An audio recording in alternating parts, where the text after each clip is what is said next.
She smiled as she handed you the knife, not to stab, but to see if you'd hesitate, not to wound, not to bleed, just to observe the tremor in your wrist when power was offered in plain silk. You thought it was love. It was measurement. You thought it was honesty. It was calculation. You were not chosen. You were positioned like a piece on a board that never existed until she blinked. Because she doesn't test what you say. She tests what you guard. She doesn't attack your strength. She lures out your innocence. And the moment you reveal it, the moment you break, soften, confess, she stores it like a dagger behind her back, for later, for silence, for when she needs to watch you flinch. This is not cruelty, it's selection.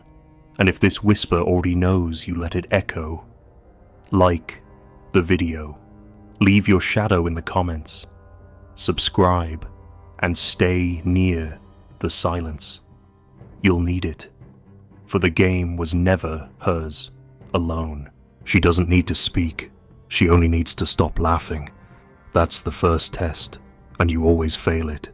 You tell yourself she's tired, distracted, in her head, but deep in your gut, you've already started to shrink. The room gets colder, not because she says something cruel, but because she says nothing at all. The mirror turns blank, and you scramble to fill it. That's what she's watching. Not the words you choose, not the jokes you force, but the fear, the hunger, the nakedness that emerges when her attention vanishes. She doesn't test the man who performs. She tests the man who can't bear silence. Because silence is where power lives, not in the speeches or the gifts or the declarations of love. Those are tactics used by the weak. She pulls back only to see what leaks out. She doesn't want the mask. She wants the twitch beneath the eyes when the mask slips. She doesn't even want answers. She wants to see if you need her approval to exist. And you do. You prove it every time. You step forward when she pulls away. You explain when she accuses nothing. You ask, are you okay when she gives you no reason to ask? You hand her the knife gently, lovingly, with both hands and call it vulnerability. You think honesty is your strength. But she's not watching what you say. She's watching what you hope she believes. She's not listening to the confession. She's measuring how much it costs you to say it. That's what she collects. Not facts. Leverage. You didn't know the game had started because she never told you the rules. That was the first rule. She smiled, and you thought it meant peace. It meant delay. She complimented you once and never repeated it. Why? Because she saw how you lit up. She saw how much it meant. And when someone shows you their thirst, what kind of fool offers water forever? No, she withholds, not out of malice, but out of strategy. The rare becomes sacred, and the sacred becomes control. Still think this is love? Love doesn't need balance sheets, tests, trials. But this isn't love. This is court, and you're the petitioner. And so you try harder. You become attentive, affectionate, predictable. She says nothing. She does nothing. But her silence becomes sovereign. You orbit her coldness like a man hoping warmth will remember his name. And she sees it all. She studies not your strength, but your patterns. Do you reach? Do you beg? Do you offer too much too fast? She will never say the words. She'll simply keep you in that loop, the loop where you perform to win back something that was never yours. The smile, the softness, the approval, all of it was bait. This is the mirror behind her smile, and what reflects in it isn't your face, it's your need. Need is what condemns you. Need is what breaks you. Need is what makes you pliable, tender, frightened of loss. She doesn't test you to find strength. She tests to see if your strength is borrowed, if your spine is only straight when she's watching, if your calm is only whole when she's warm. The moment she turns cold, that's the trial. That's the battlefield. And most men collapse there, not from pain, but from panic. They speak too soon, they ask too much, they confess too fast. You think you're showing trust. She sees a leak in your power. You think you're being emotionally open. She sees you cannot handle doubt without pleading. And in the dark, she keeps score, not out of cruelty, but necessity, for she, too, is afraid of men who shine too bright, only to dim when the spotlight turns. She doesn't want your charm, she wants your shape in the absence of praise, so she withholds and waits, and you forget yourself. You become what you think she wants. You adjust tone, you adapt posture, you change rhythm, hoping the old song plays again. But she's not listening to your melody. She's watching who you become when the music stops. There's a name for this ritual, though she'll never say it aloud, separation without leaving. It's how she watches the scaffolding of your ego collapse without ever pushing. How she learns which version of you dies first, the funny one, the strong one, the generous one, or maybe all of them. You still don't see it. You think her coldness is a problem to solve. You think her distance means you failed. No, her silence is a mirror, and what you do inside it determines whether she steps closer or vanishes. Machiavelli never said love is honest. He said power never sleeps. And she, whether she knows it or not, is acting out that truth in lace and perfume. She doesn't need to manipulate you with drama. She only needs to go quiet. And if you panic, you've already lost. You'll offer too much, reveal too soon, apologize for things not yet spoken. She will smile politely, nod slowly, and never forget the moment you turned desperate, for that is the true betrayal, not what you did, but how little it took to make you fold. She doesn't want to hurt you. She wants to see if you already hurt yourself. And when she turns back to you casually, sweetly, weeks later, it's not kindness. It's a second test to see if you'll pretend nothing happened, to see if you'll fake comfort just to stay in orbit, to see if your strength is real or if it shatters in private and smiles in public. The mirror never lies, and if you are brave enough to see what it shows, you may finally stop performing and start reigning. But if you keep chasing the smile, if you keep needing the warmth, if you cannot survive the silence, then you are not the man she wants. You are the boy she files away. She doesn't speak of it. She doesn't need to. She already knows. And now, so do you. You called it tenderness, but it was a strategy. She called it cruelty, but it was selection. The difference was never in the act, only in who held the silence afterward. You gave her kindness too early. That was your mistake. Kindness should be a dagger with a velvet sheath, not a trembling flower pressed into her hand on the second hour. You offered forgiveness before she asked. You overlooked what should have drawn your boundaries in blood, and she saw it. Not the mercy, the desperation inside it, because mercy from a man who has no sword is not mercy, it is submission, and she tests for that, quietly, slowly, like a tide dragging the sand from beneath your spine. She crosses small lines, just a word, just a look, just a laugh with someone else a second too long. She watches, you flinch, you smile, you say, "It's okay."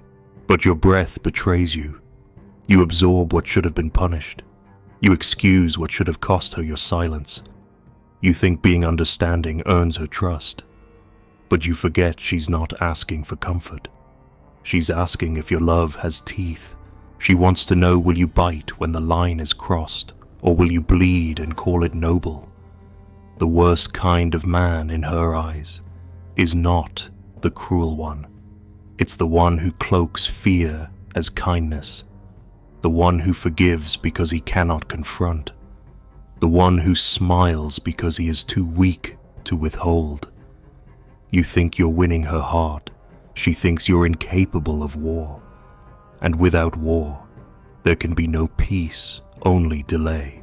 You are being watched not in your anger, but in your softness. She listens to how you apologize for her mistakes. She counts how quickly you soothe her guilt. She calculates how many times she breaks your rhythm and you smile wider to cover it. That is the trap, the soft trap, the mercy that becomes a leash, but not for her, for you. Because once she sees that you'll bend under pressure, she no longer trusts your love. Love without strength is pity, and pity is what she gives to things she steps over. She won't leave immediately. No, she will stay precisely to study how far your kindness stretches, not because she's cruel, because she needs to know what you're made of. She wants to believe your love is steel beneath silk. But when she presses, when she raises her voice, when she breaks a promise, and all you offer is more affection, more attention, more mercy, something inside her begins to close. She needed a mirror. You gave her a sponge. She needed a wall. You gave her a towel. She tests not to see if you'll yell, but to see if you'll stay still while being slowly erased. If you do, you're not a man. You're a shape made to keep her company while she sharpens her edges. You see, Machiavelli knew what most men forget. Power doesn't shout. It grants favors it can revoke. It offers peace that feels like a privilege. And most importantly, it never gives more than the other has earned. But you gave mercy for free. You poured your loyalty into someone who hadn't yet proven she could carry it. And now you wonder why she changed. She didn't. She simply saw the full length of your kindness and realized it had no ending. And without boundaries, what is mercy but madness? She tested you once, with silence. You responded with gifts. She tested you again. With cruelty disguised as vulnerability, you responded with comfort. She tested you a third time, with disrespect. And you forgave her in advance.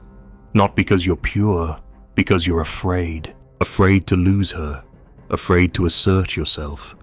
Afraid she might walk away, and so you call it love when you offer your dignity as a peace treaty. She sees it, she knows it, and somewhere beneath her calm exterior, she mourns. Because now, there's nothing left to test, and a man who cannot be tested cannot be trusted. She wants to feel safe, but safety is not a cage of flowers. It is a garden behind high walls. And the moment she senses that anyone can walk in, that she herself could set fire to your soul, and you'd still offer her tea, she loses something sacred. Respect. Without respect, no love survives. Without consequence, no mercy matters. So she tests again. One final time, she speaks to you with contempt. Not loudly, just a whisper, just a glance, just a comment about another man. And you try to laugh. You try to be above it. You say, I trust you. But your stomach turns, and she sees it. Not just the discomfort, the lie. You are afraid to set conditions, afraid to lose approval, afraid to lose her gaze. And now, she knows the full truth. You don't love her. You worship her. And worship is sterile. She doesn't want a servant in silk. She wants a sovereign in shadow. A man who could burn the bridge and chooses not to. A man who offers mercy because he owns wrath. But you never showed wrath. Only need. Only softness. Only the ache of a man who mistakes surrender for strength. She wanted to kneel to someone who could destroy her and didn't. Instead, she found someone who destroyed himself just to keep her warm. And when she walks away, you'll ask why. You'll replay every moment of mercy like it was your offering. your sacrifice, your proof. But she doesn't want proof. She wants presence, the kind that doesn't explain itself, the kind that holds her when she collapses and disappears when she disrespects. You cannot fake that kind of power. You cannot build it in the middle of loss. It must be there at the beginning, cloaked, silent, waiting. Machiavelli didn't believe in cruelty for its own sake. He believed in necessity and in love. Mercy is only respected when it stands on the edge of ruin, when she knows without a doubt that you could walk away with your crown intact and never return.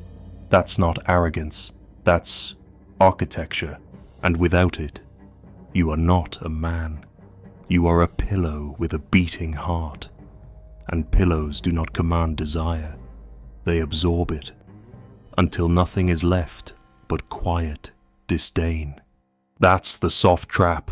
You built it yourself, and called it love. You never heard the horns because they were never blown. You never saw the army because it never marched.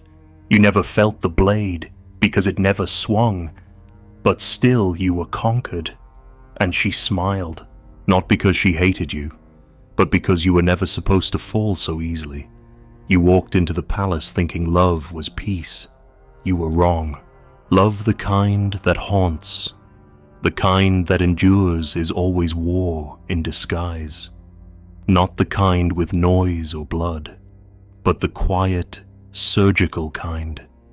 The kind that exposes your architecture, that watches to see what crumbles when touched. She doesn't declare the battle. She simply shifts her weight, tilts her head, leaves a text unanswered, and observes. Does your posture change? Does your breath tighten? Do you check your phone 20 times and still call it patience? She notes everything, not to destroy you, but to see if you're already collapsing before she even chooses to strike. You think she's unpredictable, but the only wild thing in the room is your illusion of control. You believed her softness meant surrender. You mistook her affection for agreement. You told yourself she was yours, but she was never anyone's. She was waiting for the prince who knew the war was already here. But you were a dreamer, a hopeful, a charming fool who carried poems instead of weapons. You thought your goodness would shield you, that your honesty was enough, that your consistency would become your crown. You forgot that kingdoms fall not from betrayal but from blindness. She gave you signs, little things, a joke with a sharp edge, a compliment about someone else's presence, an apology without change. You absorbed them, smiled, forgave, just like every unaware prince before you. And when the day came that she no longer looked at you the same, you asked what went wrong. You begged for feedback. You tried to be better, but it was already done. She had already written the ending, not with hatred, with disappointment, because what collapsed wasn't your image, it was your mystery. You revealed everything too fast, too eagerly. You handed her your past, your fears, your rhythm, your rules. You told her what makes you jealous, what makes you hurt, what you need to feel loved. You called it vulnerability, but it was a surrender without terms. She didn't need to guess who you were. You told her everything, and then you waited. For what? Approval, security, a crown. There is no crown in a kingdom built on confession, only exposure. And now she sees you, all of you, not just your goodness, your ache, your hunger for validation, your fear of abandonment, your dependence on her gaze to remember who you are. And she withdraws, not because she's cruel, but because you've become legible, predictable, weak. You don't even see the war. But she does. She always did. And so she begins the rituals, subtle distance, private tests, unexplained mood shifts. She wants to see, will you adjust? Will you chase? Will you bend just to remain inside her warmth? And you do. Of course you do. Because you were never trained for this. You were trained to please, to accommodate, to keep the peace. And so you fold again and again until you no longer resemble the man she once chose. She doesn't leave because of a fight. She leaves because there's no tension left. Because the throne you built is made of apologies. Because the sword you carry is ceremonial. Because the war she needed you to understand, you never even saw. Machiavelli never told the prince to be cruel. He told him to be prepared for chaos, for betrayal, for the weight of being chosen not because you're kind, but because you're terrifying in restraint. She wanted to feel that, not your threat, your depth, the gravity of a man who can disappear and still be whole. But you needed her to stay. You made staying easy, too easy. She could say anything, do anything, and you would explain it away with softness. She wanted to believe in you, but you gave her comfort when she needed danger. She gave you a test. You gave her therapy.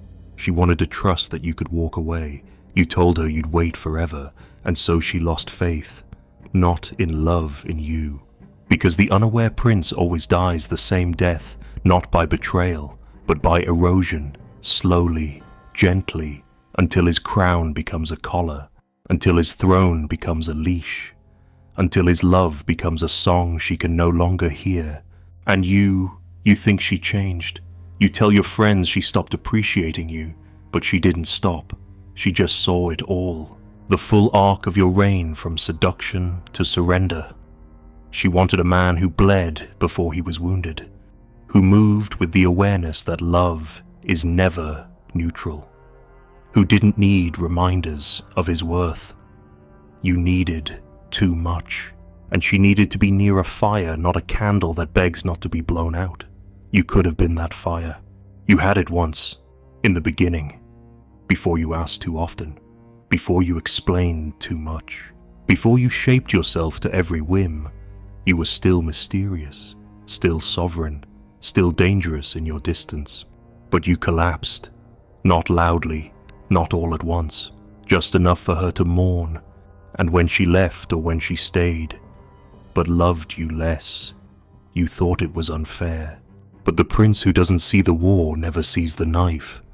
It doesn't matter if you're good. It matters if you're aware. It matters if you can hold tension in your hand and never flinch. It matters if you can sit across from her knowing she's testing you and offer no reaction but calm. Not silence as punishment, silence as power. Because power doesn't announce itself. It is felt. In your pauses, in your eyes, in your refusal to explain what doesn't need defense. And now, you know, not because someone taught you, because you lost, because your ruin whispered truths your victories never could. And in that ruin, something else is born. Not bitterness, not revenge, but awareness. The prince dies, and the sovereign rises. He does not chase. He does not ask. He watches. He waits. He bleeds but never begs. And when she tests again, because she will, he meets her silence not with panic, but with stillness. And in that stillness, she remembers why she looked at him in the first place. Because he was not unaware. Because he already knew. Because war, to him, was never a threat. It was the shape of love. She will never speak of it. Not the moment you stopped reaching. Not the flicker in your eye when her test returned to ash. Not the day she realized your absence wasn't punishment, it was design. She will trace your name in steam on a mirror you no longer stand behind.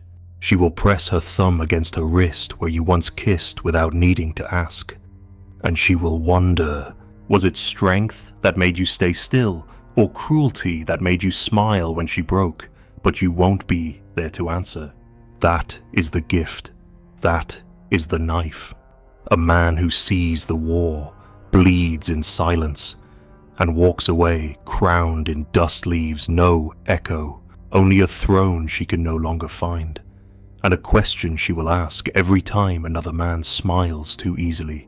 Would he have passed the test? And you never needed to.